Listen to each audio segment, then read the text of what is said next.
Installment 3 of Confront! Exclamation point. Hear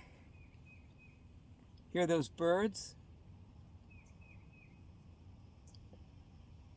Everything birds tweet in their language probably boils down to either me, or my. Or maybe it's mate, and my.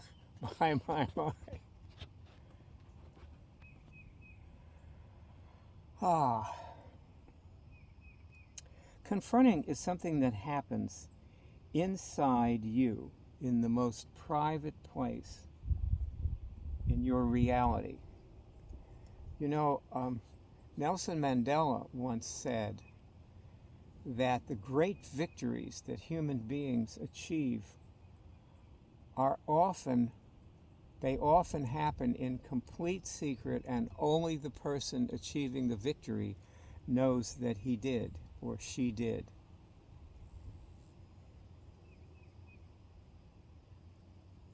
And that is what Confront is all about, because when you confront anything, you are winning a victory for yourself and every human being on this planet. When you confront something, even if you don't resolve it, you become a better person, and that projects to everyone who even sees you walk down the street. You're giving everyone something. And so let's go into what Confront is, and we'll try something here. Just do a test. Have I ever had a past life? Or did I exist over 100 years ago? Now, if you get a signal, what are you confronting?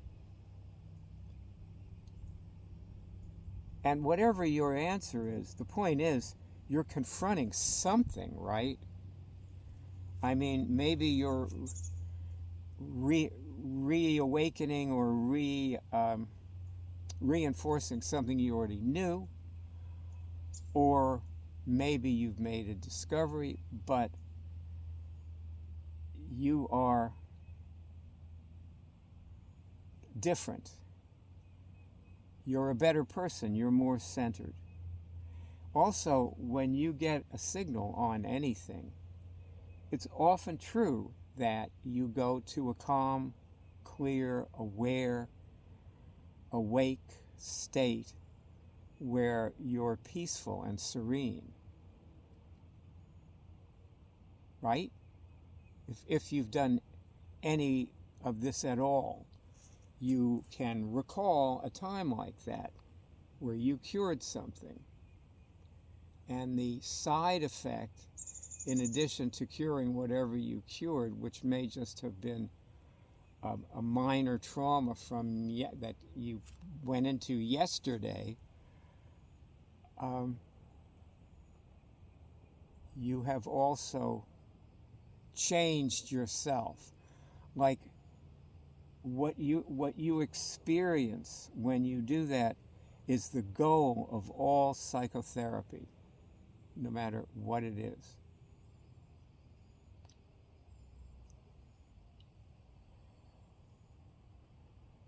You know, like, if you think about a performance coach like Tony Robbins, and how what he's trying to do is cure conditions.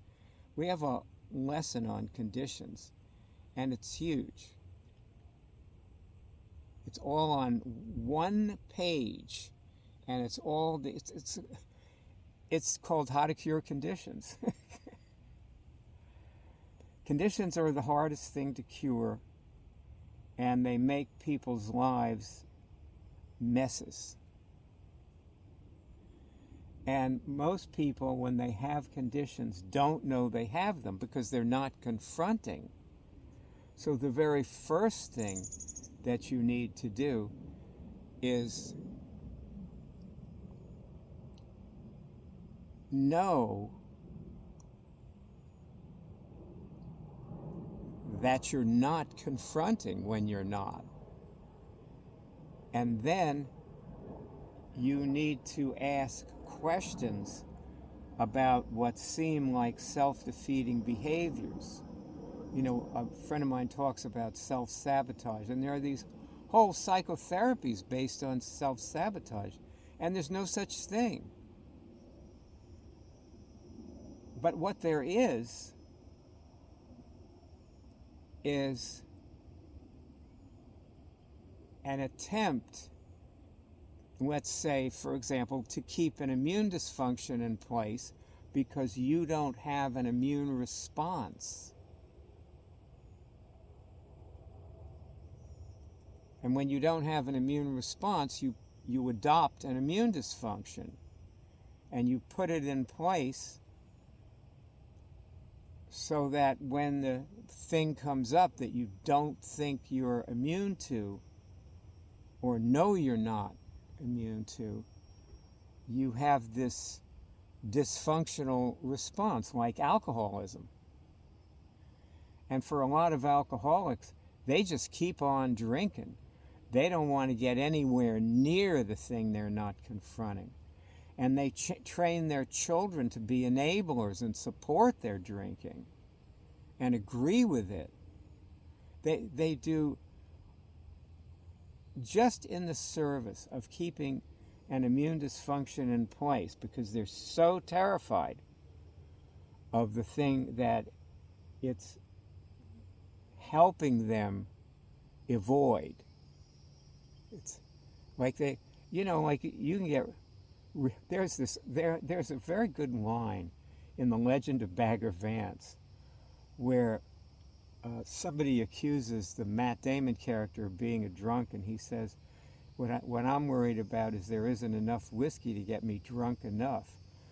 And there's just something that he doesn't want to look at, something that he can't face. And if you want to know what that is, you can watch the movie. No spoiler alert here. You can't get it out of me. I won't talk. Anyway.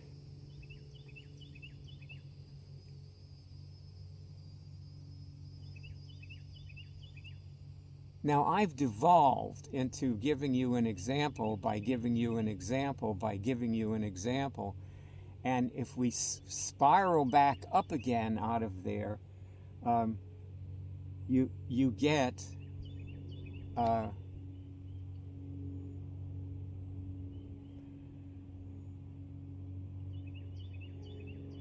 that the only way to live your life as an effective person is to face everything. And honestly, a lot of times you need help. You know, I was talking about confronting cancer the other day, and how if you want to cure cancer, what you're going to have to confront is that you can't do it alone. You know, that's one of the things they say in 12-step is, you know, you need God's help. But actually, what you need is the help of people. And I was originally thinking that you would need to have like 50 or 60 people who meet at 7 o'clock every morning and keep working on themselves and you. So you're in a context where everybody works on themselves and nobody avoids anything. And if they are trying to, then everybody jumps down their throat and stops them from avoiding it. Nobody will stand for it because they know your life is on the line and they want to save your life. Now I don't think that's necessary anymore. I think you could do it with a triad, you and 2 other people. and you'd have to live together and start at 7 in the morning and keep going until it's time for bed.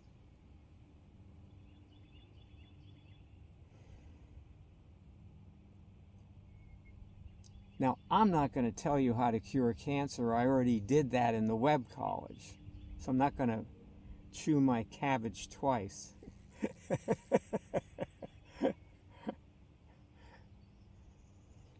But that's the idea, is that you have to confront something. Like, one thing is your need for other people's help. That really helped me with trading. They just tend to say the best things. And it's there. It's immediate feedback all the time.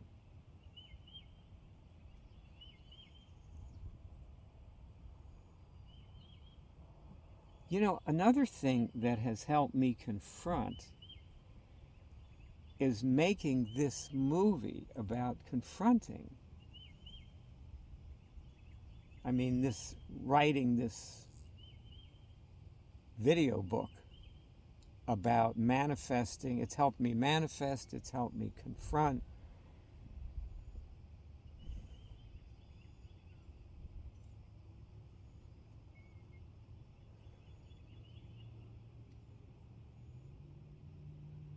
Anyway, curing things is the most effective way I have ever found for people to confront what they need to confront.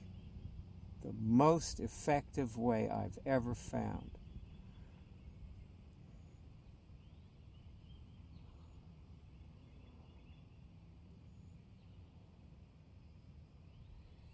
And curing things is a skill. So is confronting. The skill of confronting is based on the skill of curing.